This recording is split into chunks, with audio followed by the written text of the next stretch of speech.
Media. Welcome back to Behind the Bastards, a podcast about the worst people in all of history.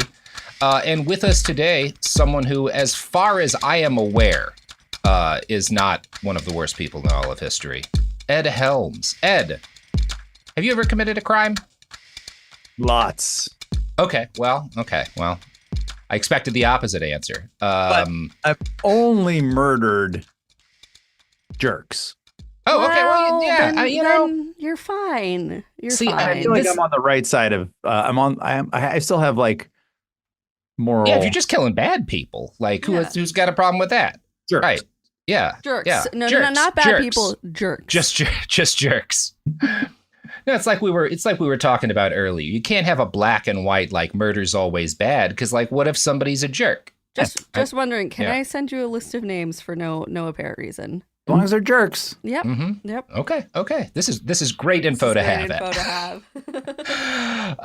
Welcome back to the show, Ed Helms. Again, I don't feel like you necessarily need introduction, but I will remind everyone about your excellent podcast, Snafu. And you just had season 2 drop talking about the wonderful activist burglary of an FBI building in 1971 that led to some of the most important revelations of the burgeoning security state in history. So, yeah, great show. People should check it out. Ed, are you ready? I'm ready. And as you described season 2 of Snafu, I couldn't help thinking about how well it connects to our subject matter. Yep. Untrammeled authority. Yeah. Because J. Edgar Hoover basically had some degree of unchecked authority within the FBI. And he was doing really awful stuff. Right, that he's a great example because he was this kind of CEO god king of the security state for decades, and it didn't end well, or middle well, or start well. That's how it comes back to that. I think at the beginning of the last episode, I was like, "How do you pick the guy?" Right. The guy. Well, how can you be sure you got the right guy? It's also this thing of like. I think with Hoover, you really did see a man who he wasn't the same guy at the start of his time running the FBI as he was at the end, because number one, he aged. Our brains change as we age. We in many cases get worse at some things. Right. And like he also the period of time that he had with power, he got used to doing increasingly extreme things with it. Like there was this constant escalation of his authoritarian impulses. Like the job was bad for him. Like it was bad for J. Edgar Hoover. And it made him a worse person. And I think that kind of fundamentally guys who advocate for these systems never take that into account, in part because I just don't think they believe it the way that I think most normal people do. Like you don't have to be like on the left or a libertarian or an anarchist to be like, well, yeah, if you give people access to all of the power in the world, they generally do horrible things with it. Yeah. I would. Anyway, huh? I would. Yeah, I would do awful, nightmarish things. Well, I do really fun things, but people might get hurt. I would have a good time, but not everyone would have a good time. I think maybe that's just how these guys think about it, right?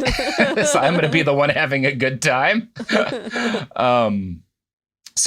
And again, that's part of why we're doing these episodes, because Curtis Yarvin could potentially be on the brink of having a very good time. And I really want to emphasize what a bad idea that would be. Sure.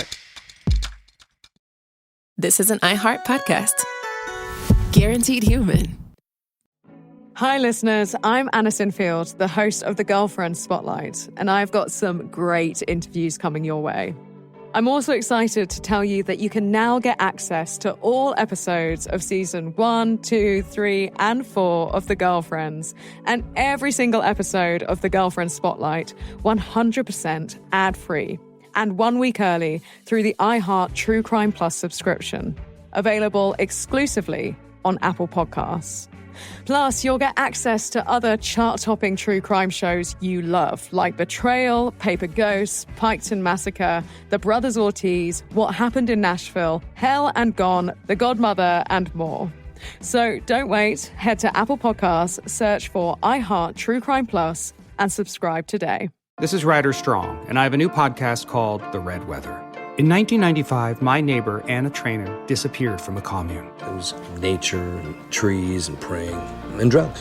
So no, I am not your guru. And back then, I lied to everybody. They have had this case for 30 years. I'm going back to my hometown to uncover the truth. Listen to The Red Weather on the iHeartRadio app, Apple Podcasts, or wherever you get your podcasts. You know Roald Dahl. He thought up Willy Wonka and the BFG. But did you know he was a spy?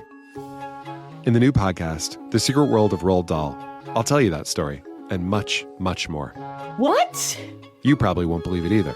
Was this before he wrote his stories? It must have been. Okay, I don't think that's true. I'm telling you, the guy was a spy. Listen to The Secret World of Roald Dahl on the iHeartRadio app, Apple Podcasts, or wherever you get your podcasts. Then she says, have you seen a photo of my son? And I'm like, who is this person? Welcome to the Boys and Girls Podcast. Arranged marriage is basically a reality show, and you're auditioning for your soulmate. And who's judging?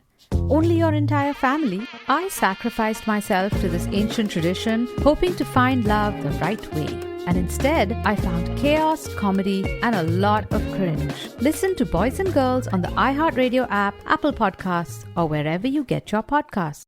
Hey everyone, it's Emily Simpson and Shane Simpson from the Legally Brunette podcast. Each week, we're bringing you true crime through a legal lens. Whether you want all the facts on the disappearance of Nancy Guthrie, or you still need to wrap your head around the Diddy verdict, we're breaking it all down step by step. And we're not just lawyers, we're also husband and wife. It makes for some pretty entertaining episodes. Listen to Legally Brunette on the iHeartRadio app, Apple Podcasts, or wherever you get your podcasts. So I have referred to Yarvin as a monarchist a few times in these episodes, and I will again. I do think it's important to note he would disagree with me using that title because he thinks that calling someone a monarchist brings to mind the constitutional monarchies that largely failed in the early 20th century, and he blames that failure on compromises in absolute power. Now, we talked last episode about Yarvin's core beliefs. Democracy isn't really real, and if it was real, it wouldn't be a good idea. The cathedral, who really runs things, are the enemy, and some sort of aristocracy and an absolute CEO monarch paired with the freedom to exit if you don't like the particular flavor of oppression in your home is the ideal state of governance. As a tech guy, though, Yarvin doesn't like to couch his yearning for a king, which is what this is, right? He's a monarchist. He's not the same kind of monarchist that, for example, like guys like J.R.R. Tolkien were, but he's very much a monarchist. And he doesn't like to seem like the regular people who long for the days of having a king, right? He's got to be like a little bit smarter about it, right? And this is where kind of the big tech line of things comes in.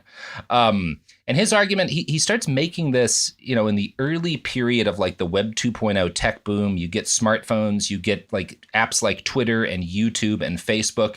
And there's this period of time, I know it feels very distant to us, but where people thought this was going to enhance democracy around the globe, right? That all of these connecting technologies were going to be a massive boon for like liberatory movements across the planet. That's not what happened. And Yarvin, very early on, isn't just saying that's not what's going to happen. He's saying that's not what should happen, right? Big tech shouldn't enable democracy around the world. It should take control in a very literal sense. And he becomes an advocate of a kind of political philosophy he called neo-cameralism, which Francis Tsang described in an excellent essay as, quote, arguing that the state should be run like a business, i.e. with a CEO at its head and no democratic mechanisms. Yarvin has always taken pains to express in public his belief that this change can be done peacefully. And, he thinks we're already not living in a democracy, so there's no reason this has to be painful. But a study of his writing over the years makes it clear that not only is he open to violence, but enthusiastic about it. And this brings me to one of the uglier parts of our story. In 2011, a Nazi named Anders Breivik shot up a summer camp hosted by the Workers' Youth League, a left-wing political organization in Norway. Breivik, who considers himself a member of the Knights Templar acting to defend his faith and race from evil communists, shot and killed or bombed 77 people. Yarvin wrote about this as well, arguing that terrorism was a legitimate tactic and that Nazi terror had been legitimate because it worked.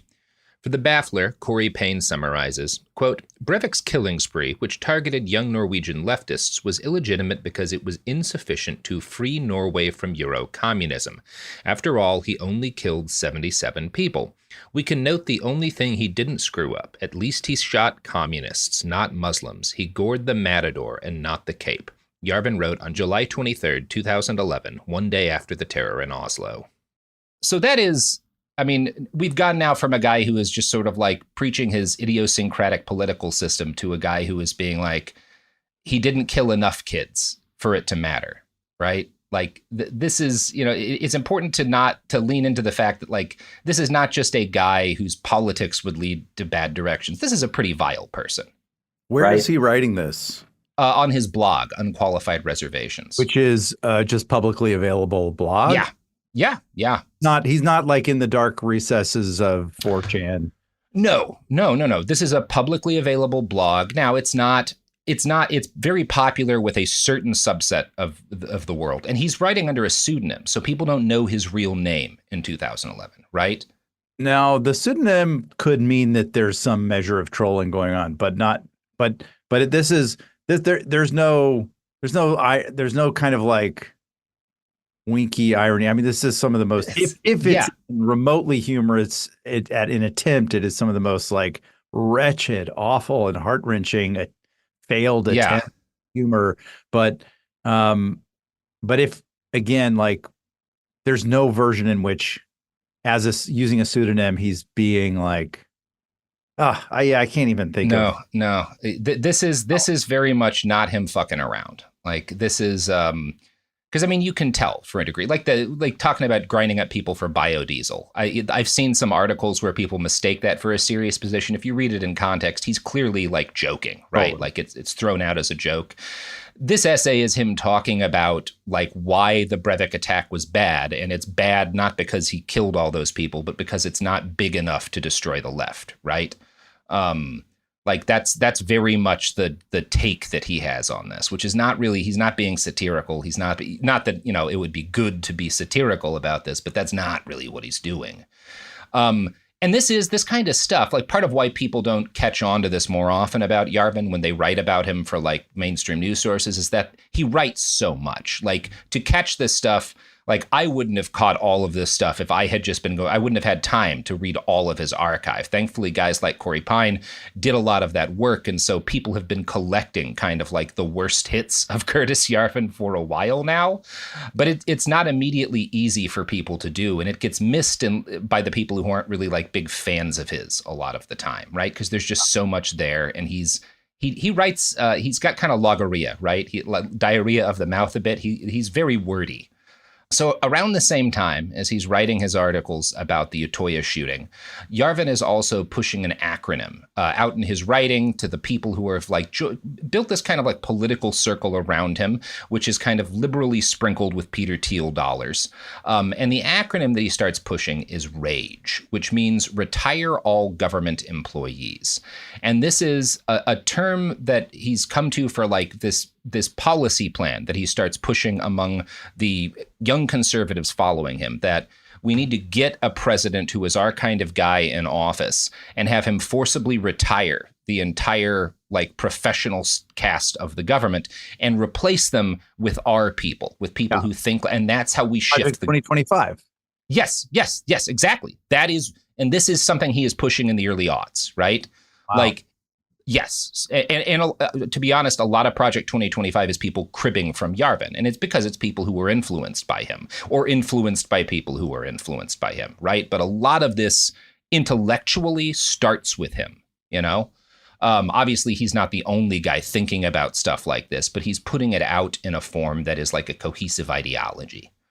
So in the early years, and we're talking kind of the mid-aughts, around like 2011 up through 2014, his adherents are mostly other tech industry creatures. And one of these people is someone named Justine Tunney. Justine started out as someone who was like more progressive. She was an Occupy activist back during, Occupy. And she gets hired as a Google engineer. In March of 2014, Justine published a petition on the White House website demanding a national referendum on 3 points. Number 1, retire all government employees. Number 2, transfer administrative authority to the tech industry. And number 3, appoint Google CEO Eric Schmidt CEO of America. Now, this is a very silly idea. For one thing, who looking at Google today thinks Eric Schmidt should run the country? But in defense of this, Tunney wrote, "It's time for the U.S. regime to politely take its exit from history and do what's best for America. The tech industry can offer us good governance and prevent further American decline." Now, part of why I think Tunney is an interesting case study in like followers of Moldbug, because she tells people on Twitter who are questioning her about this petition she's put up that they need to read Mencius Moldbug. Tunney's interesting because she doesn't come out of the traditional right. She's a transgender woman who had billed herself as an anarchist earlier in her ideological life prior to finding Moldbug's writing. And so this arc she takes from an economic justice advocate to tech industry monarchist shows how seductive a lot of intelligent people found Yarvin. And the fact that people like Tunney who don't come out of where you would expect someone to wind up believing these far-right ideas get enraptured by Yarvin's writing is part of why he starts to get this reputation for almost being this kind of like mental sorcerer, someone whose work has this almost like Lovecraftian pull in twisting people's beliefs and ideals. And that's very much the reputation that he starts to pick up in like the aughts. There's a philosopher, kind of a reactionary philosopher named Nick Land, who's a fan of Yarvin's writing, who gives it the nickname the Dark Enlightenment, right? That's the term that he comes up with to refer to these kind of neo-reactionary, anti-democratic monarchist policies. And it's written that way because supposedly once you read Yarvin's arguments for why democracy can't work and like this sort of authoritarian system is better, it's like this through the looking glass breaking moment. I've taken the red pill and I can never go back, right? Boy, that's really endowing this guy and these writings with a lot of like magical power in a very absurd way. It is, and it takes them out of the realm of like intellectual exploration and dialogue and idea sharing and into this like truly like conspiratorial, like come into the fold, put on your dark cloak and join the Dark Enlightenment. Yeah. And that's what Moldbug wants, right? That's good branding for you. If you're this guy, that's certainly how you want to be seen. Okay. I think that's not really accurate to what's happening to Tunney or to what's happening to most of the people following them. In part because I have a degree of like a professional understanding from my former career writing and analyzing terrorist groups of how people get radicalized, right? And a thing that gets missed a lot, and scholar Scott Atran was kind of the guy who I started reading, who wrote about this a lot, but about how people get radicalized. It always happens, nearly always, in communities, right? Even if it's not a physical community, if it's online, people don't generally get brought into radical belief systems or extremist politics on their own. They get brought in part because their circle of friends, the people they respect and think are cool, get drawn into it, right? And I think that's what's happening to Tunney. And I think that's a lot of the power that Moldbug's writing has, is that he is telling this Silicon Valley set of people who got a lot of money very quickly when they were young and got kind of lost their minds in their belief about their own genius. He's telling them what they want to hear, that they should run things. They start sharing his stuff with each other. They start talking like him because of the way he writes. And it becomes like the cool thing within a certain set in Silicon Valley to be into Moldbug, right?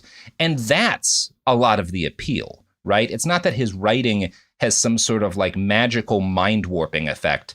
It's that this community of people that a lot of folks, especially like newer folks coming into the tech who want to be, get founder money, who want to be part of this like in crowd, they all like, it's the cool thing to be talking about, to believe in, right? Like that's, I think, where a lot of the power that he initially has comes from. And I think that's always the case. If you want to look at like why a lot of people joined ISIS, a lot of these young communities, it's because ISIS was cool, right? To a lot of these young people, the way that they talked, the slang they used, the media they put out, communities of people got radicalized in part because it was attractive in that way to them, right? It's not like a mind virus. It's kind of the same way fads and trends always work, right? This is the way that like any fad takes hold. It's just a much darker example of that. But that is how radicalization tends to occur. And I think that's what's happening with Moldbug's writing. Yeah, it's interesting that you're saying Tunney is her name, right? Yes, Justine Tunney. Justine Tunney was sort of brought in, even just talking sort of more generally about radicalization, that it's often the product of a community. What about the Yarvins? Like, do you think that are they the outlier, the kind of like the special beacons of, or did he come from that youth community that, from his youth? I think that's a great question, but I do think if you look at kind of his background, you see the community he was radicalized in, right? When he starts working for the tech industry, when he's in the internet in the mid-90s, he starts talking to these guys who are these big Austrian school advocates who are, he admires. These are generally men who are a bit older than him, who are more accomplished in their careers. And they're telling him, oh, you should read, Hans Hermann Hoppe, you should read Ludwig von Mises, you should read Thomas Carlyle, you should read Murray Rothbard, right? And he reads these guys and he takes their thinking seriously, in part because people he respects and thinks are cool are telling him to, right? So I do think it's a version of the same process, right? In part because that's just how human beings adopt ideas, right?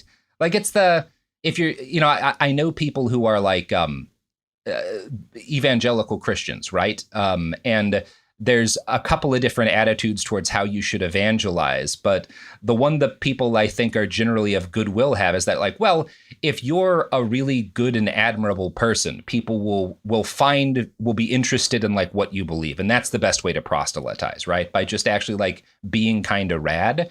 And that's how I found, like when I got into radical politics, it was because I ran into a bunch of like anarchists who were on a regular basis going out and feeding homeless people. And I thought that was dope. And that got me interested in what other things do these people believe? Because I thought they were cool, right?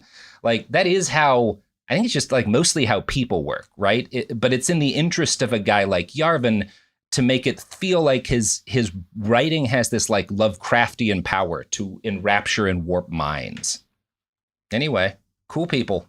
The world's all just high school, right? Like, oh yeah. So Tunney is, a good example of these kind of early adherents to Moldbug, who are mostly young, disaffected engineers, software engineers, tech industry people. And when Yarvin part of where this sort of dark enlightenment turn takes off is that in around 2013, 2014, when mainstream news starts writing about him, the most attractive angle to take with this guy is not, here is a trend in a certain subset of like Silicon Valley tech people. Let's look at the reasons why this trend might be popular. It's this dark enlightenment guy whose work has this like dangerous rapture. Like the media helps create the myth of Yarvin and he manipulates it effectively. And I think this is part of why, this reinforces his beliefs to an extent about like how bad the cathedral is, these like media organizations that like, wow, it's so easy for me to manipulate them, right? So yeah, anyway, that's kind of what's happening in the late aughts with this guy. So one of the people who is going to come to be sort of a follower of him in this like kind of later period after he starts to achieve more prominence is J.D. Vance. And it's because Moldbug's writing is really appealing to these people who got a lot of money and power very quickly, often because they were either in like venture capital, because they were in, the tech industry or something. And so they have all this wealth, but they don't come out of like, they don't come out of academia. They don't have any sort of like place in the traditional like media hierarchy that demands respect, right? You may have a lot of money, but like, why should I care what some software engineer about Google says about politics or whatever, right? Why should I care about what some like finance dude who was really good at like gambling on the housing market has to say about politics just because you have a bunch of money? And that's where Vance comes out of. He's one of these guys who's got like a background in private equity. And he's one of these guys who is kind of like angry that doesn't automatically afford him the respect of like what he considers to be an elite in society. Another one of the proponents of Yarvin's thinking about particularly this retire all government employees thing is Blake Masters, who's a twice failed Arizona congressional candidate and another Peter Thiel protege, right? In an interview with Vanity Fair before the first of his failed campaigns, Masters was asked how he would drain the swamp in practice if he was like brought into Congress. And he responded, "One of my friends has this acronym he calls RAGE, Retire All Government Employees." And he was referring to Yarvin. He and Yarvin are friends just like Vance and Yarvin, go to a lot of the same parties and whatnot. Like these are all guys who are not just close ideologically, but like are in the same physical spaces a lot of the time, talking with each other. That's an important aspect to this that's new. So that this isn't just a kind of like, hey, I read your stuff or I read this guy's stuff and I think it's compelling and I'd like to crib some ideas from this. It's also that they're hanging out. Yes. Schmoozing. And that really starts, we'll talk about this in a little bit, but once Yarvin gets kind of doxxed, right? So people in 2014, I think it is, TechCrunch publishes what his actual name is. And instead of like, there's this period of time where there's some backlash against him, but mostly what it does is kind of elevate him. Like he's not hiding behind a pseudonym anymore, but now he's free to be a public figure in more of a way. And so he starts publicly showing up at these like parties and events where guys like JD Vance and Blake Masters are in attendance, where like people who are making inroads into the actual like political strata of the right are in attendance. And that's a thing that's increasingly happening like once we kind of hit the Trump era. And yeah, it's kind of important. The best example of the degree to which Yarvin's thoughts and policies have entered mainstream politics is RAGE, is this idea that we need to like bring in a guy who's going to fire everyone in the government and replace it with our people. This is the kind of thing that like, not only is this something that guys like Masters and Vance are talking about, Trump tried to do this already in 2020. At the end of his term, he sought to reclassify thousands and thousands of federal employees in order to strip them of job protections and make them at-will employees that he could fire. This was reversed under Biden, but it is the kind of thing that Trump could bring back and plans to bring back if he wins again, because he has promised that if he takes office again in 2025, one of the first things he's going to do is fire thousands of quote unquote crooked government employees. Trump has repeatedly disavowed Project 2025 because it's become kind of a toxic thing politically for him. But he has promised that when he takes office, he's going to like, clean house within the federal government and put his own people in there. And this is very in line with what Heritage Foundation President Kevin Roberts told the New York Times he hoped a second Trump term would bring. Quote, people will lose their jobs. Hopefully their lives are able to flourish in spite of that. Buildings will be shut down. Hopefully they can be repurposed for private industry. And that's Kevin Roberts is not a guy who's ever said Curtis Yarvin's name that I can find. But that's Mencius Moldbug, right? Like that's exactly what he has been talking about for years. Would you draw a direct line from Mencius to these positions? I mean, I know absolutely the name, but are you? Do you feel very, very confident that Mencius Moldbug is the source of these ideas, or was this sort of a general sentiment that Mencius was reflecting among like a certain set? I think it's best to think about it like a garden, right? And what Mencius did was kind of spread fertilizer over that garden that made a climate where a lot of these ideas, many of which do come kind of directly from his writing, but he also helped kind of set the ideological climate on the far right. And as the far right took over kind of the center-right Republican Party, it brought a lot of these Moldbugian ideas with it, which is part of why guys like Peter Thiel, who are anti-democratic activists and use a lot of their money to that end, have funded Yarvin, is they see him as useful for that sort of thing, right? And a lot of these guys who have gone on to work at the Heritage Foundation, in the early 2000s, in 2008, 9, 10, 11, were like kids in high school and college passing around Mencius Moldbug tracts, right? Like, that's kind of how this has worked. So I would see him as he prepared an environment for these kind of politics to grow. And I think there is a very direct line between him and a lot of what you see with Project 2025, a lot of the stuff, even though Trump certainly has never read one of these guys' articles. Right. He's surrounded by people who are telling him and who have ideas about how absolute power can be attained that are based on things Moldbug has written, you know? I think that that's absolutely something I'm confident arguing. And confident in part because there's so many financial ties and direct personal ties between him and people around Trump, you know? Mm. So I know that's dark. So let's just go to ads and try not to think about it for a second. Think about these products for a minute.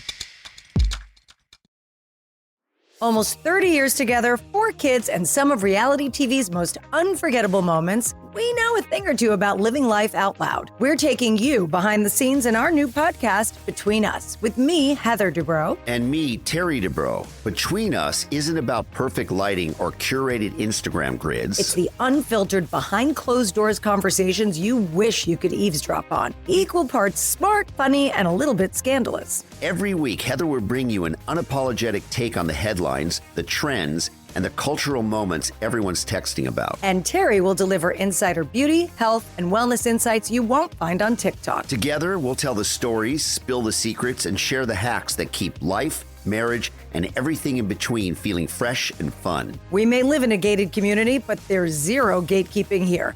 And plenty of did they just say that moments? Listen to Between Us on the iHeartRadio app, Apple Podcasts, or wherever you get your podcasts.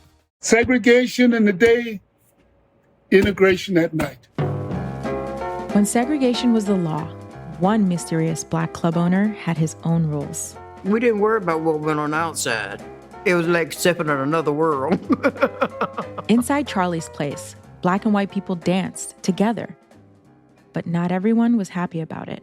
You saw the KKK? Yeah, they was dressed up in their uniform. The KKK set out to raid Charlie, take him away from here. Charlie was an example of power. They had to crush him. From Atlas Obscura, Rococo Punch, and Visit Myrtle Beach comes Charlie's Place, a story that was nearly lost to time. Until now. Listen to Charlie's Place on the iHeartRadio app, Apple Podcasts, or wherever you get your podcasts. I'm Anna Navarro, and on my new podcast, Bleep with Anna Navarro, I'm talking to the people closest to the biggest issues happening in your community and around the world. Because I know deep down inside right now, we are all cursing and asking, what the bleep is going on? I'm talking to people like Julie K. Brown, who broke the explosive story on Jeffrey Epstein in 2018. These victims have been let down time and time again for decades and decades and decades by local law enforcement, by federal law enforcement, by administration after administration. The Justice Department, through, I think we counted 4 presidential administrations, failed these victims. Listen to Bleep with Anna Navarro as part of the My Cultura podcast network, available on the iHeartRadio app, Apple Podcasts, or wherever you get your podcasts. Usually on This Podcast Will Kill You, we talk about the diseases, infections, and biological threats that can make us really sick. But right now, we're doing something a little different. We're stepping back and looking at what the human body needs to keep going. When you consider what we know about sleep in humans, there's one rule that comes out. We are predictably unpredictable sleepers. We're talking about why sleep works the way it does, why our bodies don't follow neat rules, and why modern life makes rest so hard to come by. The second half of our series takes us to the digestive system with a multi-part series on what happens after we eat. Okay, I just have to say that all of my favorite words apparently are digestive words. Sphincter, peristalsis, duodenum. It's fascinating, it's funny, and it matters so much more than you think. Episodes of our new series run from January 20th through February 17th, with new episodes every Tuesday on the Exactly Right Network. Listen to This Podcast Will Kill You as part of the Exactly Right Network on the iHeartRadio app, Apple Podcasts, or wherever you get your podcasts. Segregation in the day, integration at night.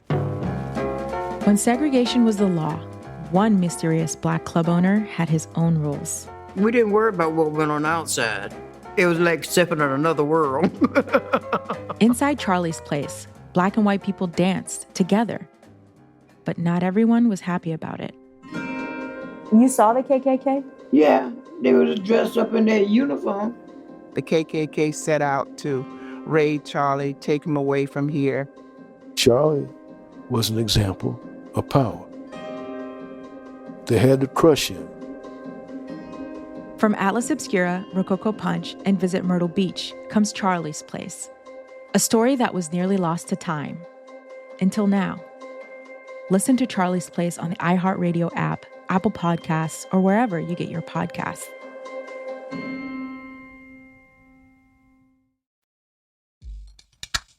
And we're back. So one of the things I find interesting about Yarvin is there's this degree of insecurity to some of his writing where he definitely is a monarchist, and he's definitely someone who feels a sense of nostalgia to some of these old absolute monarchies, but he doesn't want to get lumped in with the guys who are like unironically stands of the Tsar or whatever, and think that like, oh, if only we could bring the Romanovs back to power in Russia, everything would be better. Yarvin isn't a monarchist for shallow reasons, right? He doesn't want to be seen as someone who like advocates this because he's nostalgic. He wants to be seen as someone who has run the numbers and concluded that there's no alternative to this system. And so whenever he makes his arguments for why things should be this way, he liberally sprinkles them with citations. Now, his citations are a bunch of old reactionaries who had like argued against kings and emperors giving up any power back in like the 1850s and the like. But he has this like kind of belief that any sort of quote from an old dead guy is a primary source that is something like people should take more seriously when they're like trying to make their minds up about how the world works. He has this kind of, he's an autodidact in that he's someone who is self-taught through reading a bunch of books about the things he likes. And he's convinced that this is sort of like a more ideologically rigorous thing than what people do in academia, right?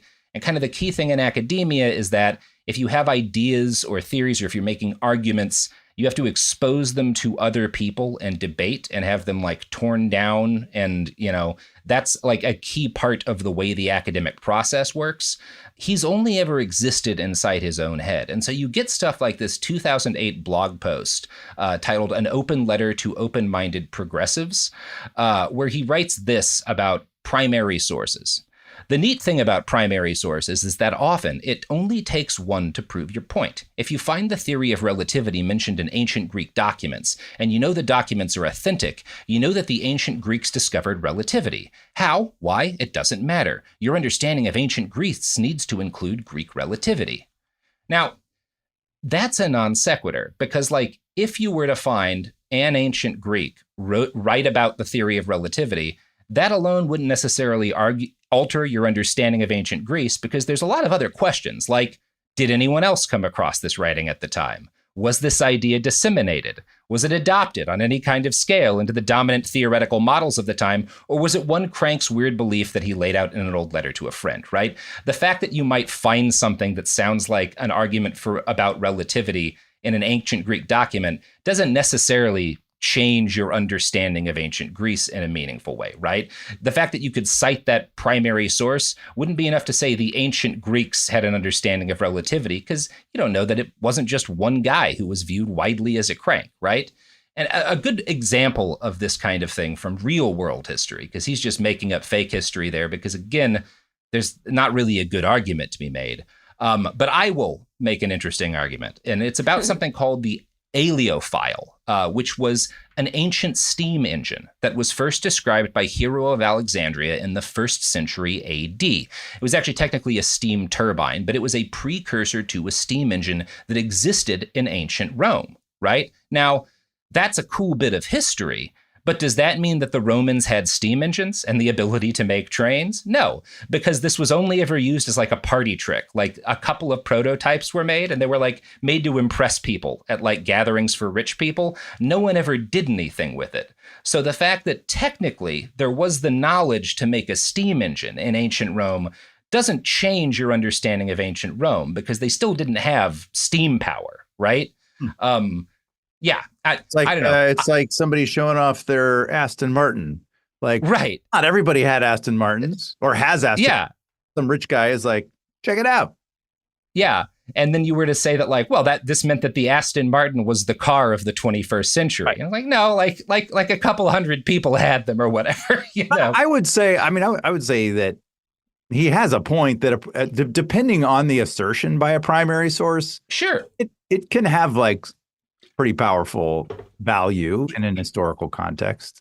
Oh, absolutely. But you have to take into account, I think part of it is that he's talking about this in like internet debate terms, where like someone makes an argument and you throw in a quote from a source, and like it's probably done because most people don't have the time or the breadth of knowledge to really argue these things in detail, as opposed to like in academia, part of what you would be trying to do is like not just here's what one source said about this, but like you want it to be irrefutable. Yeah, here's the balance of sources. Like we can do a survey of all of these different people from the time writing about this moment. And we found you're going to find conflict, right? Because, you know, if you have like 10 people who are all present at the same shooting or car crash or whatever, you're going to get 10 slightly different accounts, right? Those are all primary sources. A primary source does not mean something is right. It just means it's from someone who was there, you know? Right. But that's not how Moldbug thinks about it, because he very much has this, he thinks about these old dead reactionary writers the way he wants to be thought about, right? Which is as someone who is like more or less ideologically unimpeachable, right? Because they're his favorite writers. And so I think it behooves us to talk about probably his favorite of these old dead reactionaries, because it tells us a lot about some of the things that Yarvin believes. And this is who we talked about this guy in part one, Thomas Carlyle. Now, Carlyle is writing in, the mid 1800s.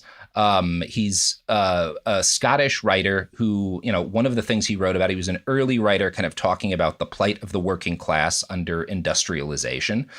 So there's a degree of what he was writing about that I think was fairly valid, but he was also a massive bigot. And for kind of an overview of that, I found a write-up by the Glasgow Museum of Slavery, aptly titled Thomas Carlyle, Historian, Writer, Racist, that describes an essay Carlyle wrote. Quote, Carlyle complained that emancipated black people in the West Indies were lazy, working little but eating well, benefiting from the favorable climate and abundance of tropical fruit, while sugarcane on British plantations rotted due to lack of labor.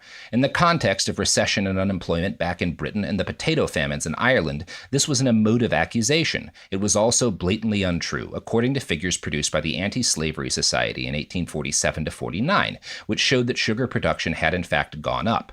However, the emancipation of slaves in the British Empire in 1833 had created a labor problem that had cut into profit margins, exacerbated in 1846 when the Sugar Duties Act ended subsidies for British plantation owners.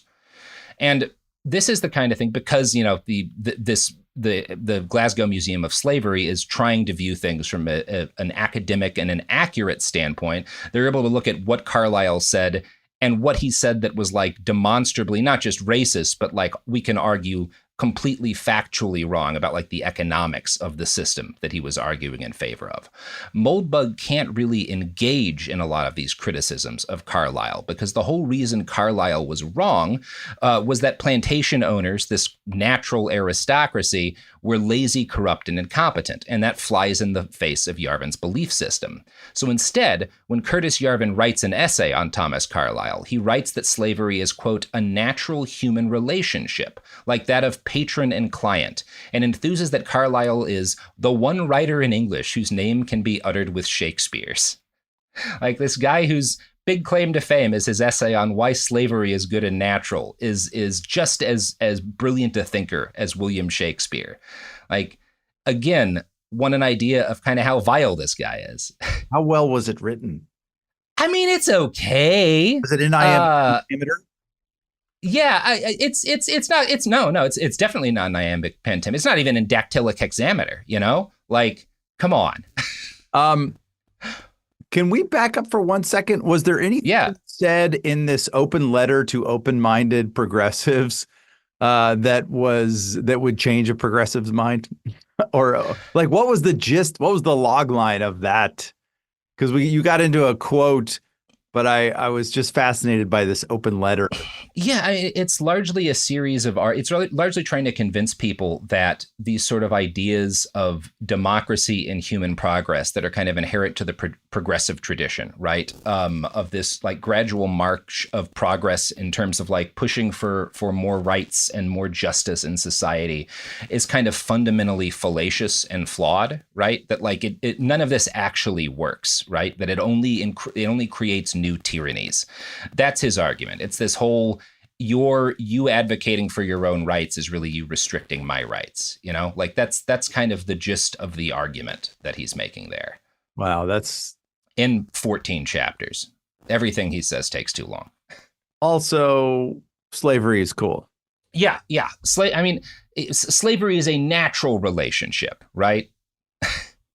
Because again, he believes that like it can't just be that one group of people were at one time able to exert more violence than another group of people, and so they took them into their possession, right? Because that makes it sound awful. It's got to be that like, no, this group of people are naturally inclined to rule, and this other group are naturally inclined to be ruled. To serve. Yeah. Yeah. Wow. So when it comes to talking about Yarvin as this sort of dark enlightenment figure, this guy who's able to enrapture people's minds with this almost magic quality of his prose, I want to kind of, I think we've talked a little bit about why I don't think that's accurate to how his work was appealing to people, but I want to really puncture that myth by pointing out one of the examples where he was very much in line with kind of like the gutter of the right wing and not at all like this sort of more intellectual side that he tries to present himself as sometimes, like in articles like that open letter to progressives. In 2008, he published a blog post titled, "Did Barack Obama Go to Columbia?" And this is written by Yarvin as a serious investigation into whether or not Barack Obama had faked his attendance at Columbia College. And the evidence Yarvin had that Obama had faked his attendance was that several other Columbia grads from the same year said they didn't know him. Right? This was a huge thing on like the right at this time. You would get like Trump and stuff, you know, retweeting this way back in the day that like, well, a bunch of guys who went to Columbia didn't know Barack Obama. Like this man came out of nowhere. He must have faked his attendance at this college. And here's what Yarvin writes about it. So you can get a hint at his like sparkling prose. So let me ask anyone who cares to comment below, how exactly do we, the American people, Lord help us, know that Barack Obama attended Columbia? Or more precisely, why should we assume on the basis of the evidence we have that he did? Do we seriously believe it is possible for a future president to be unremembered at his alma mater? Now, the very next paragraph in that article is, what we know is that a Columbia spokesman has confirmed that Obama attended Columbia. And like, I would say, well, that's part of how you find out, right? Is you ask the school, did this guy attend? As opposed to ask random people who happen to go to a school with thousands of folks, did you know this guy? Like, it's just such like the logical line there is so, it's very much a guy picking the reality he wants to have, right? Which is that Barack Obama is a fraud, right? He's a fraud and he faked his attendance at Columbia. He wants to believe that. He finds a couple of other Columbia grads who don't like Obama and say, well, I never knew him. And that's the only facts that Yarvin needs here, as opposed to like, well, is there any actual evidence that he attended? And it turns out that is. In like 30 seconds of Googling, I found an article by a writer in the Jewish Journal who attended Columbia at the same time as Obama. And also, like all of these guys who were giving interviews to right-wing papers in 2008, didn't remember Barack Obama because it's a big school. But this guy dug through a bunch of his old graduation papers and found a graduation program that lists Barack Obama by name because he went to Columbia University. This was work people pointed this out at the time. There's pictures of him there. He's on all sorts of documents. He did know people. It was just this like fever dream that spread through the right in the same way this like myth about Haitians eating people's pets in Springfield, Ohio is spreading right now. It's deliberate disinformation. And it's disinformation that is believed by people who need an explanation for like how a guy like Obama, who they don't think should be able to do the things that Obama did, was able to do it, right? These are racists, right? Who need a reason why, how Barack Obama became the president. That isn't, well, he's the most charismatic man in American politics, right? He was really good at elections. He was really good at running a campaign. That's not a thing that works with their belief system. So Yarvin has to buy into these fantasies in order to accept this reality, because it just doesn't correlate with his racism. And in this, he's just like, I mean, Donald Trump was doing all this shit back at the same time. He was like a birther, right? Like, this is not any intellectually higher up than birtherism. But, you know, I think it's kind of important to look at this ugly stuff because it contrasts to this dark Enlightenment puppet master view of Yarvin and paints a picture as a guy who is not just writing stuff that is influential, but is also going along with the flow and getting caught up in conspiracy theories and bullshit the same way anyone else in that space is, right? He's not special and he's not a hyper genius. Yeah. Anyway. Yeah. Yeah. That's dumb. I mean, yeah, I think it's dumb. Yeah.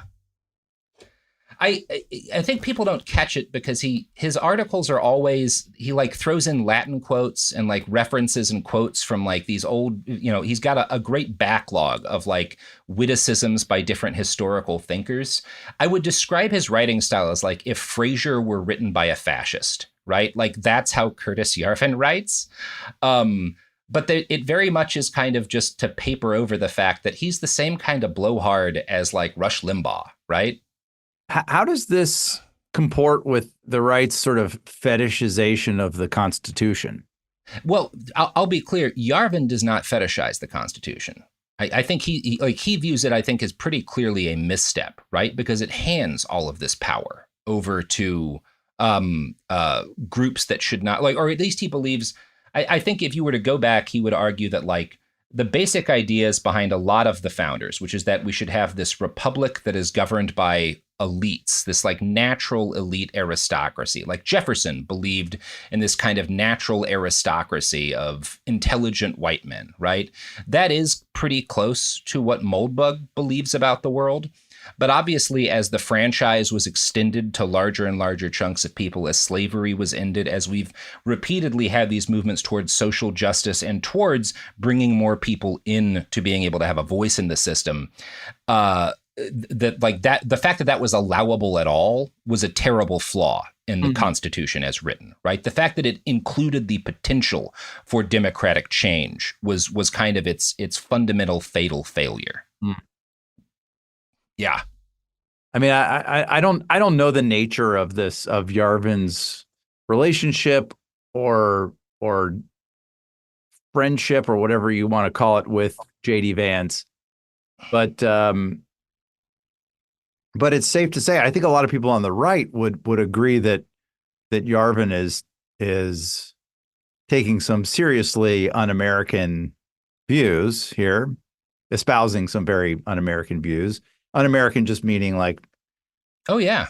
And yet we have a vice presidential candidate who's presumably at least hobnobbing. I don't know if they're friends. I don't know if JD Vance would say Yarvin associates. Yeah. Yeah. I don't know. Yeah. Associates. Has JD Vance been asked about Yarvin? Has he had any sort of public expression of? Yeah, I mean, he's been, there was actually a really good, I think it was a New Yorker article from about 2 years ago, right before his Senate run, where he was like at a conference with Yarvin and like at a party with him and talking like, was questioned, or the writer of that article talked with him in part about like some of Yarvin's ideas, like this retire all government employees thing. Like he has been like publicly associated with him.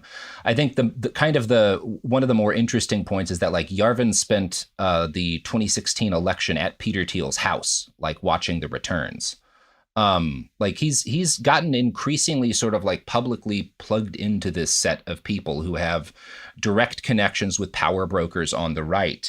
And you're right. One of the interesting things about him is that he's not really directly, he's never become famous in the same way that like a guy like JD Vance has, right? Because he is too toxic to like bring out and kind of publicly embrace all of his ideas.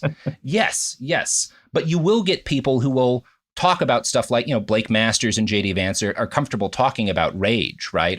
This idea that really comes out of Moldbug's writing.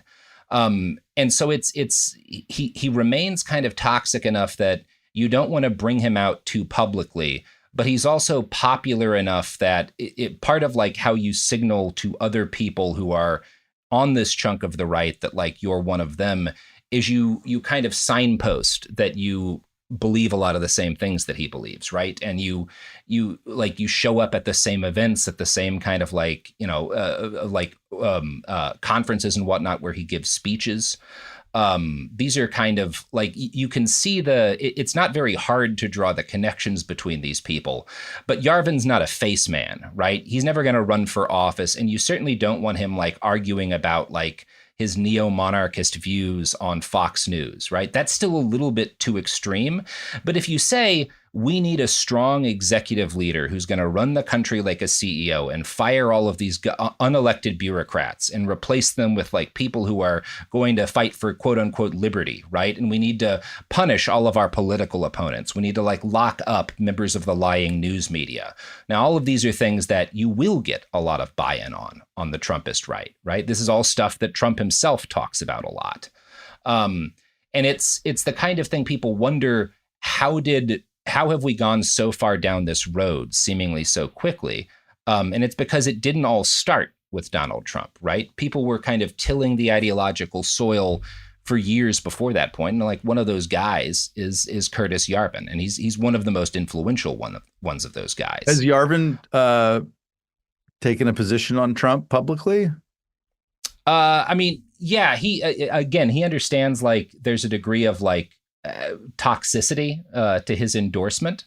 But he watched the election at Peter Thiel's house and was like very excited that Trump had won. So like he is essentially, he has come out being like, this is, I think, about as close to the kind of guy we're going to get to start the process of turning the country in the direction that I want, right? Now, he's not a guy who wants the entirety of the United States run by one dude. He seeks this kind of political devolution into these competing corporate city states, but he sees Trump as like a step on that road. This is a guy who will centralize power, who will get these bureaucrats out, who will destroy, the left as an organized political force, and that will allow these other kind of interests, these corporate interests, to kind of take and centralize more power themselves as kind of the state gets whittled down and we can devolve power to what are effectively like corporate warlords, right? That's kind of the end result of his system. You can see it in there's this group of guys in Silicon Valley right now who are trying to start their own city, backed by like Silicon Valley VC money. Yep, I read that. Yeah, and they've talked a lot about. I think they've given up on that, right?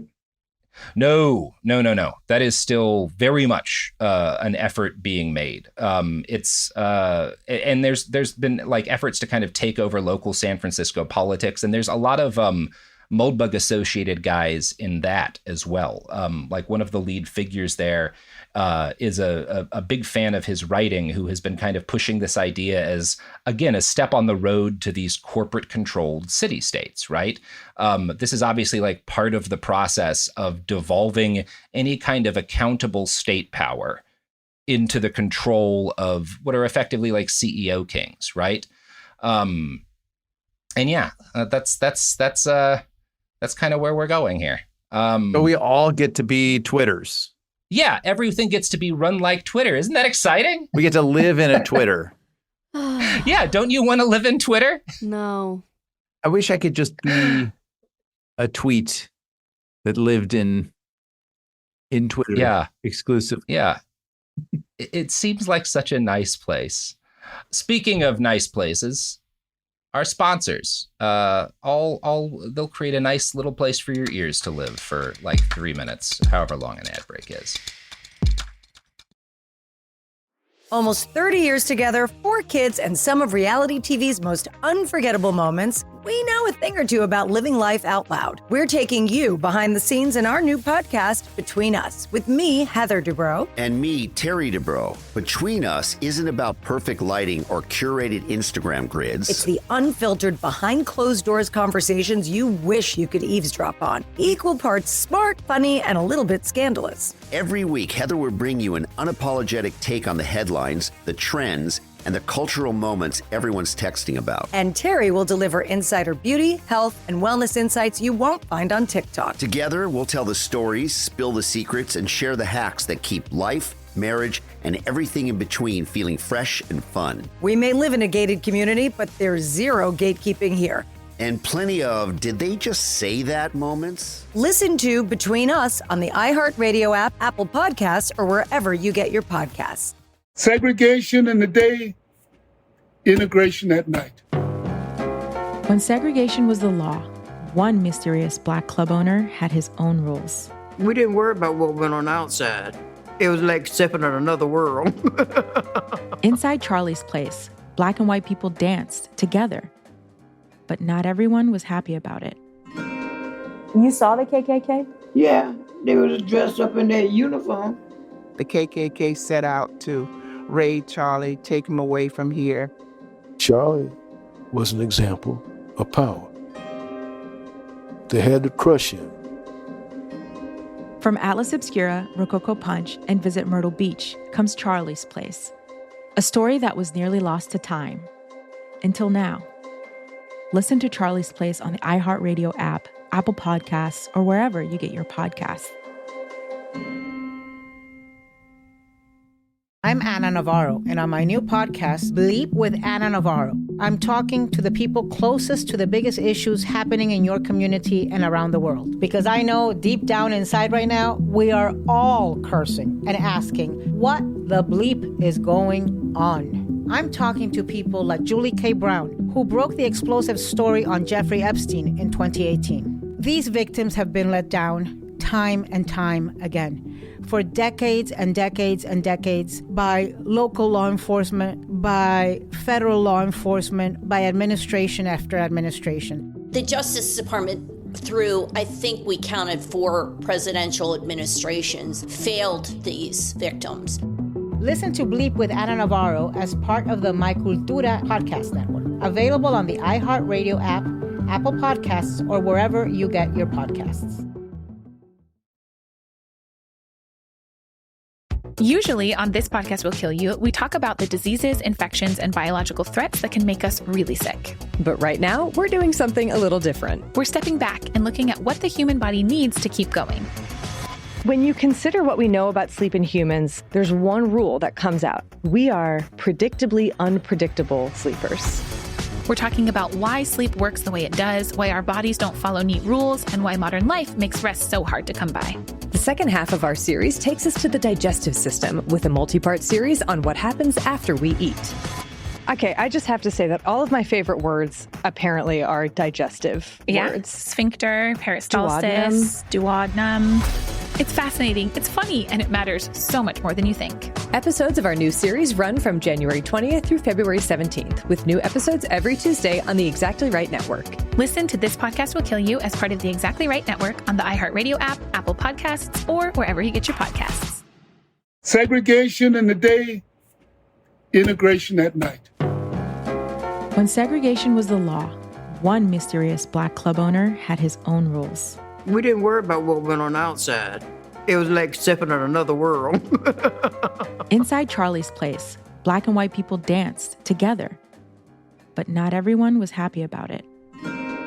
You saw the KKK? Yeah, they was dressed up in their uniform. The KKK set out to raid Charlie, take him away from here. Charlie was an example of power. They had to crush him.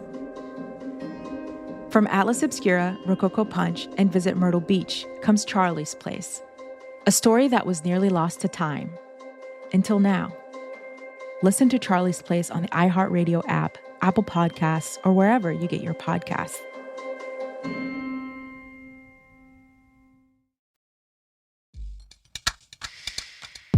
We're back. So I really debated with myself, like, how much do we get into of like all of the different terrible things he said, like all of each of the different like beliefs Yarvin has espoused. And this is a guy who's been writing thousands of words a week on the internet for years. So there's too much there for us to give a comprehensive look into the man. ChatGPT just completely summarize all of his writing. Right. I mean, there's enough of it out there that it can do, like, it can give you a decent amount on Moldbug. Although you're going to miss stuff like, some of this you have to know a little bit more about the far right in order to catch references he makes. Like, I was reading one essay of his where he talks about Rhodesia. Do you know what Rhodesia was? The source of those unusual ridge-backed dogs. It is the source of those dogs. It was also a white ethno-state in Africa that was like initially started out as a colony of the UK. They refused to give up like the power of the white minority, which was like 3% of the country, and had essentially total electoral power. They became like a pariah. This is like during like the 1970s. A lot of this is happening, and wound up fighting a very long war with like the vast majority of the country in order to like try and maintain this state of white minority rule. It was a very brutal period of time. This Bush war they executed was where a lot of like early insurgent tactics were carried out. And it was carried out in the name of keeping white people in charge of this massive population of black people who had effectively no power. And Rhodesia was close to the ideal state for Moldbug. I found an article of his where he writes about Ian Smith, who was like the guy who was leading Rhodesia during its like quote unquote war for liberation. And he writes, because Smith died a few years back, and Moldbug like wrote this elegy to him that opened with the words, "The last great Englishman is dead, and fuck who disagrees." And it's basically this piece about how like Smith was the last man who was brave enough to fight for what we all know is the only kind of state that can work, which is one in which a natural biological elite rules over the masses who are unfit to have any sort of power. It ends on these lines, which I think are kind of telling to his ideology. "And one day we will either be hacked to death in our own beds, or some similar or nasty thing, or Ian Smith or Enoch Powell and even our own tail gunner Joe will have another life in bronze. But do you know us? I'm not sure. We have been introduced. We are the neo-McCarthyists. Our motto, this time we'll finish the job." And so what he's saying there is that like Smith is like Joe McCarthy. He's one of these guys who embodies the violence of the politics that we're advocates of, right? And again, he's never going to come out and say, I think we should kill all the people who disagree with me. But he will hearken back to these figures and say, these are my kind of ideological heroes. And the movement that I am seeking to incite is going to finish the job. It's going to kill all the communists. It's going to win where Rhodesia lost, right? Like, it's not as direct as saying, I'm a white nationalist. And in fact, he will never admit to being a white nationalist. But what is the conclusion when you're talking about the failure of Rhodesia as being a tragedy, other than, well, you're someone who supports white nationalists, right? You can see kind of like the violence inherent in what he's pushing for there. In that same essay, he praises the novel The Camp of the Saints, which is a racist book about migrants from India flooding Europe and destroying civilization, which is Steve Bannon's favorite book. And Steve Bannon is another Yeah, it's great replacement stuff, right? Bannon is a big fan of Curtis Yarvin. Again, all of these people are connected and they're all fans of each other. Like the kind of like ideological simpatico here is a crucial part of the story. Now, in the last few years, as he's gained more of an influence online, Yarvin has grown a bigger head.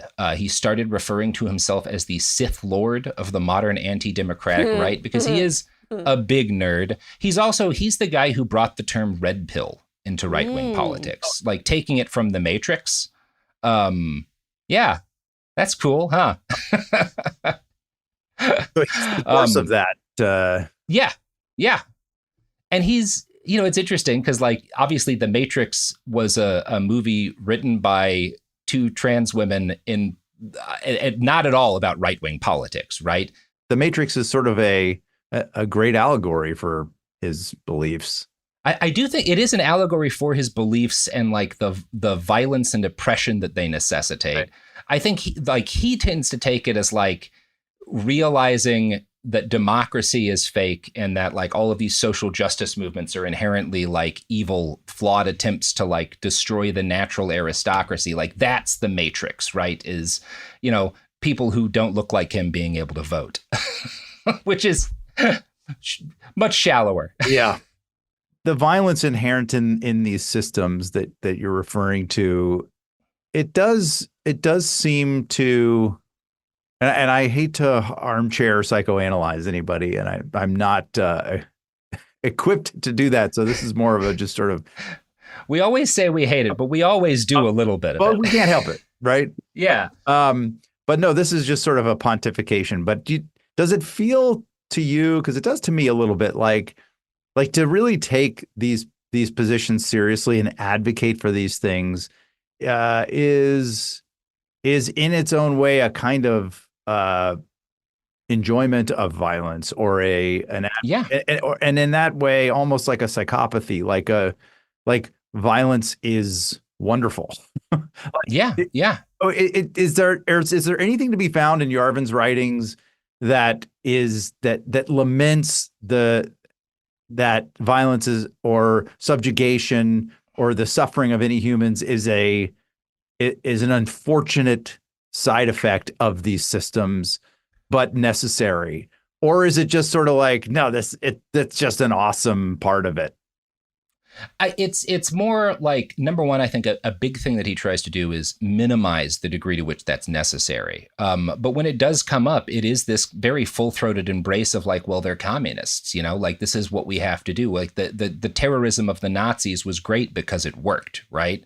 Like I don't think he's a guy who feels bad at all about the inevitable consequences of his beliefs. And I certainly don't get that hint from his writing that there's any sort of like real regret there. Maybe some like signpostings to regret about the unfortunate, you know, necessities that will come about. But this is, I think you're right on the money. There's a lot of like violent fantasizing here this is a guy who spends a lot of time obsessed with the things that annoy him in the world and convinced that like the right solution to those things is a sort of terminal force. And you get this all over with people who get kind of too wrapped up in like the specifics of their ideology and their anger at its discontents. You can find like, Maoists and whatnot online who will fantasize about like when our revolution takes over, you know, we're going to put people in re-education camps or whatever.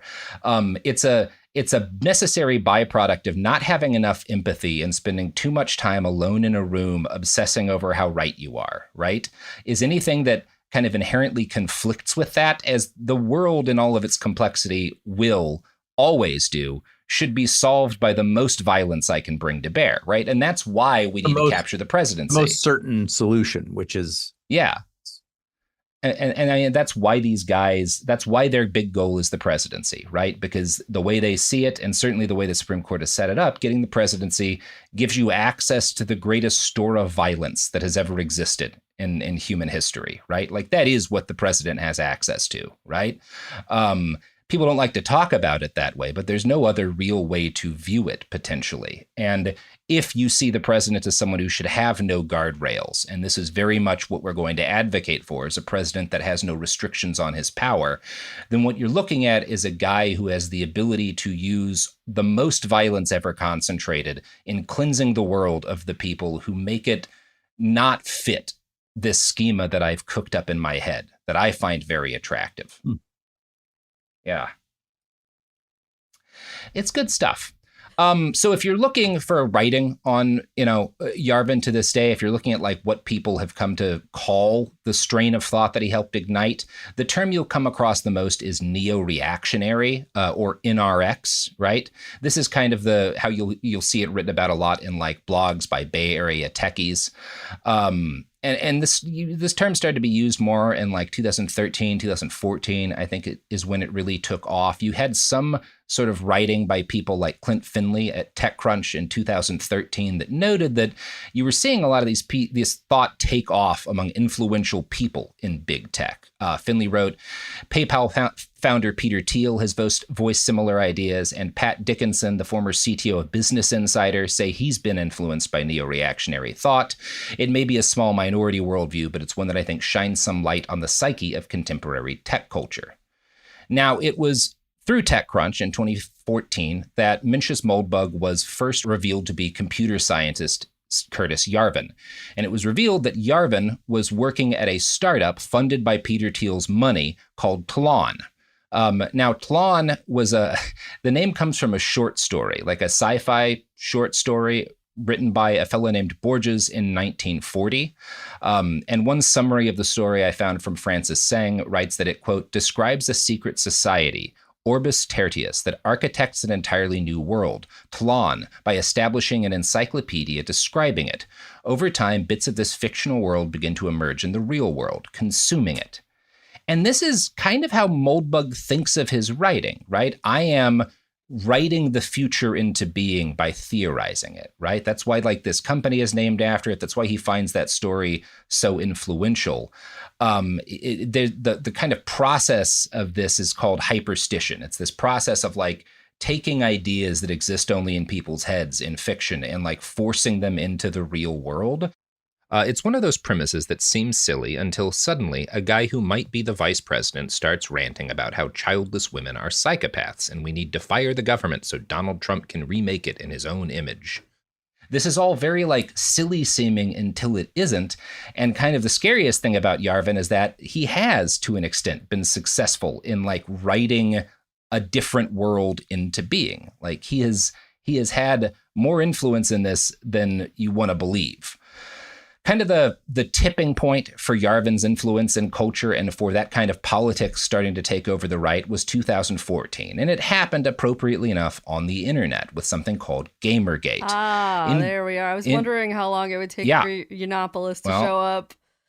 Gamergate, a lot of the people who are thought leaders in Gamergate, who are who are some of the early like voices behind that and behind that kind of neo-reactionary swell as it like enters public consciousness are fans of Yarvin's. One of them is Steve Bannon. Bannon is a big behind-the-scenes player in what happens there, as is Milo Yiannopoulos. And Yiannopoulos is kind of a guy who comes to fame through Gamergate as like making himself into kind of a voice of the movement. And Yiannopoulos is an adherent of Yarvin's philosophy. The next year, after Gamergate, 2015, Trump descends his escalator to launch his campaign, and in short order, the alt-right, as it turns, and the alt-right becomes kind of undeniable to anyone, right? It's not something you can ignore anymore, and figures like Yiannopoulos and Bannon are major, like, faces of the movement, while Yarvin remains kind of obscure still. You know, people who are in the know, who understand where a lot of the ideas guys like Yiannopoulos are spouting in public come from, know that he's a player in the field, but he's kind of obscured and shadowed by the cloaking factor of his very dense, clumsy prose.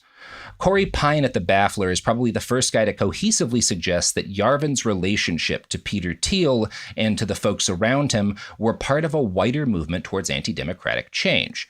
His work was influential enough to get the New York Times to ask Peter Thiel if he was working to fund a monarchist coup. And Thiel replied in a cryptic fashion, "It was a full-on conspiracy theory. In truth, there's nobody sitting around plotting the future, though I sometimes think it would be better if people were." Which is like the most sinister way to reply to that, right? So 2016 comes along next. Trump wins the election. And suddenly even normal people who don't spend their free time online looking at fascists on the internet become aware that something is very wrong. In 2017, BuzzFeed News publishes an expose based on leaked emails between a bunch of members of the alt-right, including Bannon and Yiannopoulos. And I'm going to quote Corey Pine describing these leaks and from some of the most revealing reveals in that piece. BuzzFeed reported that Thiel and Yiannopoulos had made plans to meet during the July Republican National Convention, but much of Yiannopoulos' knowledge of Thiel seemed to come secondhand from other right-wing activists, as well as Curtis Yarvin, the blogger who advocates the return of feudalism. The story then quotes this exchange. Yarvin told Yiannopoulos that he had been coaching Thiel. "Peter needs guidance on politics for sure," Yiannopoulos responded. Less than you might think, Yarvin wrote back. I watched the election at his house. I think my hangover lasted into this Tuesday. He's fully enlightened. He just plays it very carefully.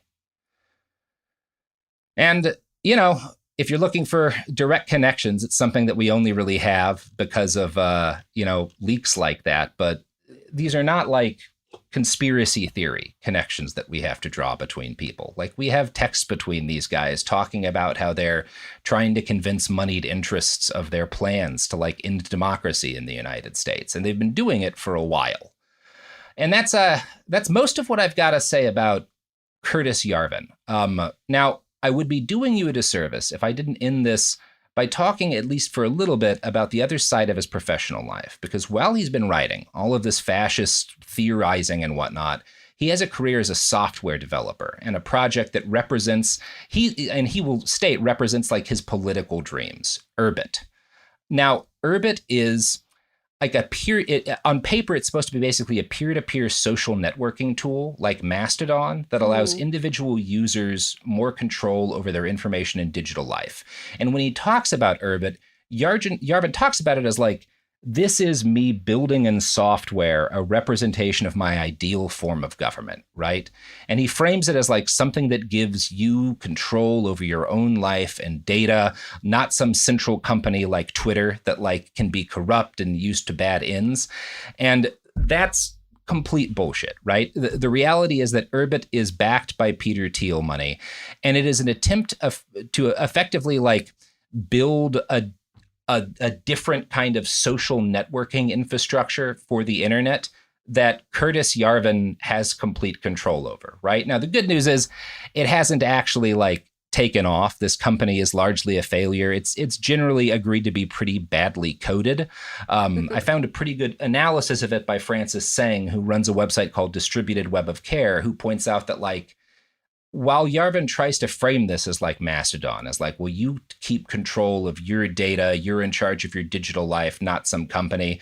The way everything is set up is you have these like different nodes, and there's a limited number of nodes, and most of them are controlled by Yarvin and the Urbit company. So what he's like really trying to do here is set up like a landlord scam, like on the internet, right? Where he's the big landlord. And I think this is kind of revealing, not because Urbit's important, but because it shows, we've kind of been talking this whole time, how much of this does he really believe? How much of this is like him kind of dressing it up? And I think you get the real Curtis Yarvin here, which is not a guy with any real high-minded intellectual desires beyond, I want to be the one in power, right? Like, I want to be the one with the money. I want to be the big landlord, right? He doesn't hate Twitter and Facebook because they ruined his old internet. He hates it because like he's just another guy in all of those systems, and he wants to be the king, or at least a knight, right?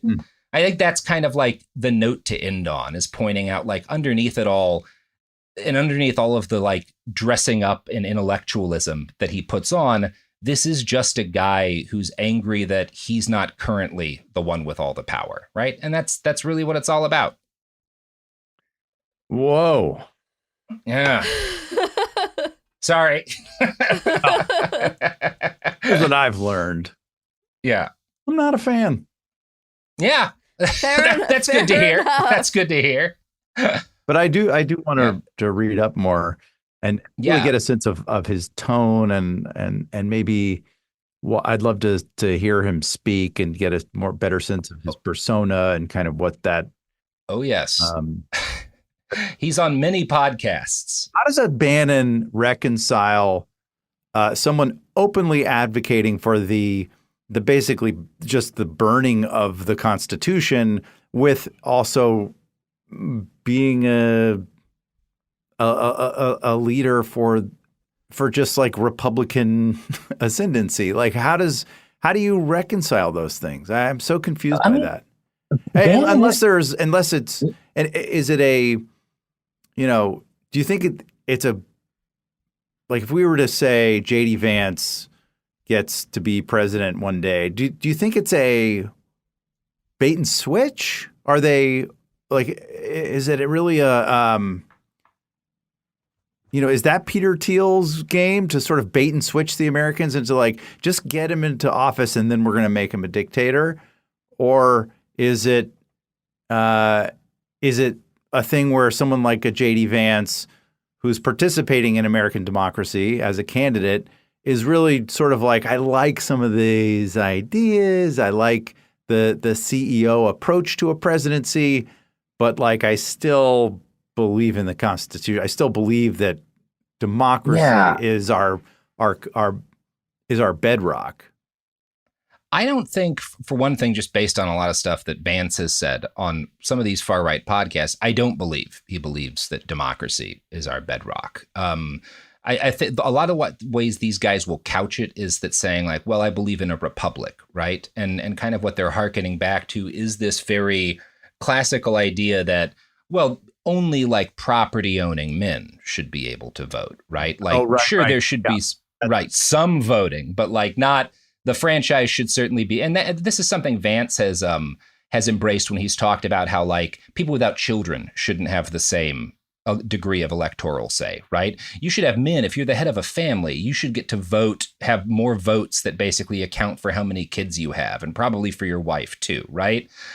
These are things Vance has talked about on different podcasts he's appeared on, and Bannon has expressed a lot of anti-democratic sentiment. I think part of the problem is that when these people get confronted by the media, there's this inherent impulse that like mainstream political reporters have to normalize them in a way that I don't think is that I think provides them with cover, right? To not talk about them as if they are people who are trying to end democracy, because they very much are.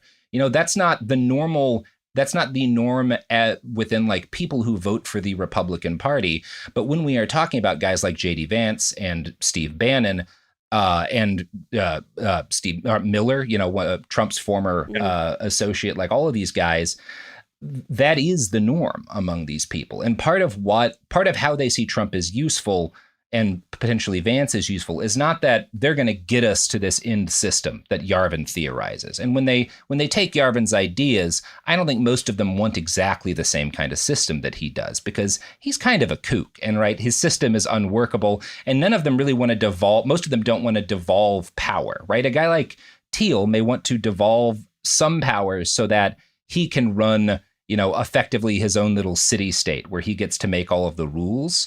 But there's a degree of like chaos inherent in the actual thing that Yarvin advocates that like makes it unworkable, but they find ideas that he has very useful. And likewise, I think folks like Yarvin think that a guy like Vance, even if he doesn't believe everything they believe, would be useful because he brings us closer to this kind of a system. And part of how we would do that is by purging the left, by purging and destroying like all of these journalists, by locking up our political opposition, right? Like that is a big part of it for them, is we want to use the violence that the state has access to destroy the people who don't want the world to be this way, right? And there very is this kind of yearning for having a free hand to utilize that violence to crush opposition. Sure.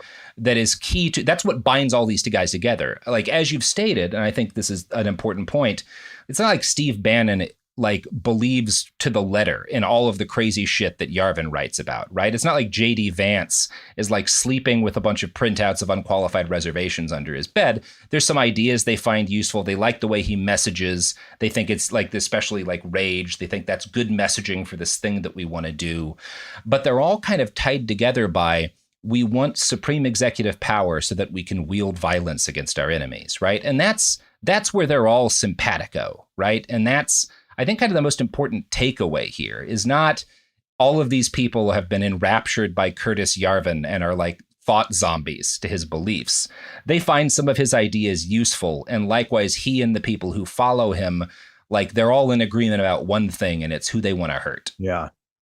It's interesting because I've always, I felt there was an article in, I think it was New York Magazine during the run up to the 2016 election that said, I think the phrasing was, electing Trump would be an extinction level event for the United States. Yeah. A lot of people are scared of a second Trump presidency because they feel like democracy would crumble under Trump. And that's been a, rallying cry of the left now for quite a while. And I agree to some extent. I do think that he's a threat to democracy. I don't know that he wants to completely topple it, but I do think that how he handled the transition of power was very, very alarming and unnerving and should be disqualifying. But at least for a party to nominate him, if not legally disqualifying. So, but I've always thought that his threat to democracy is more his unwieldiness and his sort of lust, Trump's just narcissism and lust for power and lust for staying the center of attention. Like that was almost that's why he's a threat. And that's just kind of wild and crazy and ridiculous of him, of Trump. But it's dangerous if he gets there. But it's a kind of danger that is almost cartoonish. Like it's just so ridiculous. But what you've been laying out these last 2 episodes, the very sort of as a much more sinister intellectual underpinning to a dismantling of democracy that is arguably a far more serious kind of threat as a doctrine. And I've never perceived Trump as someone driven by a sort of like anti-democratic doctrine. I just thought he was he definitely isn't. I just always thought like, oh, he's a dictator just because he's a megalomaniac. Right. And so I think that is he true. wants to behave like he wants to have all the power of a dictator. He wants to behave. He wants to be like, Mel Brooks, like it's good to be the king. Like that's all he wants. But here is a group of people or a person with some measure of influence, really thinking this stuff through. You're right that I think this has been generally missed. People have started, and particularly like kind of the mainstream Democratic Party, but also just like centrists, people who are not particularly political, but are, I think most people who are people of goodwill don't want to live in a dictatorship, right? That would be how I would describe a person of goodwill, is you don't want to institute a dictatorship. Well, I think that's a key part, right? I think people have started to realize the intellectual threat and the broader threat that Trumpism has opened the door for with Project 2025. But what has happened with Trump, because I think you're right on the money with your characterization of him. He is not an ideologue. If he thought he could have gotten to power running as a Democrat and, still been the big man on top, he would have done that, right? That just was not what wound up working for him, right? He is a Trumpist in that he believes in himself and himself being the guy who is the most important person. But when he started running and when he first took over the Republican Party, he started breaking norms, right? And sometimes it's good to break norms, right? It used to be the norm that, a huge chunk of this country was segregated, right? And that was something that that was something that forcefully had to be broken, right? The government had to deploy force to do that. And in that case, that was very much a good thing. But when you break norms, it opens up space for people who have extreme views to push those views into the public sphere. And what happened with Trump was, as he destroyed the Republican Party that had been, he wound up pushing out a lot of people who had been influential in that party. And that opened up space for a whole bunch of people. Basically anyone could become an influential part of the Republican Party if you could do one key thing, which was bend the knee to Trump and also get along with him. And so guys like Stephen Miller, right, are people who understood how to do that. That's how, like what JD Vance has done. That's how he became the VP, right? As he started courting Trump, he started like helping out with stuff like when Trump would do like public appearances after that big chemical spill in East Palestine like a year or so ago. Like Vance is the guy who handled a lot of the advance work for that. He impressed Trump. He was good at sucking up to him. And they did all this consciously, not because they are all believers that Trump should be the most important person in politics, but because they understood that with access to Trump comes the ability to kind of twist the country in this direction. If you can just convince him it's the way to go, right? And that is the way this kind of capture of the system, that's how they want it to, like, that's what they are very consciously trying to do. And so it's a situation where, because of who he is and the things that he has made possible, we do have to confront the fact that these very extreme people who have a very dark vision for what our society should be are kind of at the gates right now. And it's unfortunate, but I think at this point, undeniable. And I do think it's a thing people kind of have to look at with clear eyes, because it's at this point a very immediate threat. Anyway, I hope you had a good Friday. Thanks for ruining my day. Maybe it'll be okay. My entire weekend. I'm going to go home and just be like bitter and angry at my family. What are you doing to help save democracy? Dad, I'm 3. Yeah, but get out there. That's kind of a normal reaction after coming on the show, unfortunately. Yeah. I'm going to go home and be mad. I'm going to be angry all weekend. Well, Ed, I'm going to be happy all weekend because I got to have a fun time talking with you today. No, this was fun. I really appreciate it. Thanks for having me. Yeah. Yeah, thanks for being on. People should check out your podcast, Snafu. Season 2 is great. I haven't listened to season 1 yet, but I'm sure it's also great. I'm excited to get into that as well soon. Ed, anything else you want to plug before we roll out today? Snafu! There we go. And season 1. Yes. Season 1 is super fun. Also. Yeah. So check them both out. Check that out. Thank you, Ed, and everyone have a good rest of your week. Behind the Bastards is a production of Cool Zone Media.